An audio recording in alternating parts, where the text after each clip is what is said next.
যারা বলে পুলিশ তাদের বাপের টাকায় বেতন নেয়, তাদের জন্য। পুলিশ তো মানুষ নয়, এক একটা রোবট। তাই দেখুন, সারা রাস্তা আসিয়া শেষ পর্যন্ত ঘাসই পড়লাম সবাই। চাকরি, হায়রে চাকরি, এমন অবস্থা খারাপ। বুঝছি, আমার জুতো হাতে করে নেওয়া লাগবো। এই হচ্ছে অবস্থা,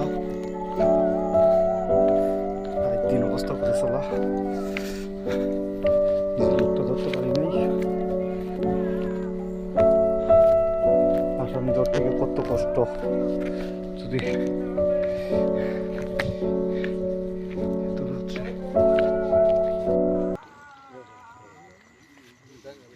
আসো আসো আসো,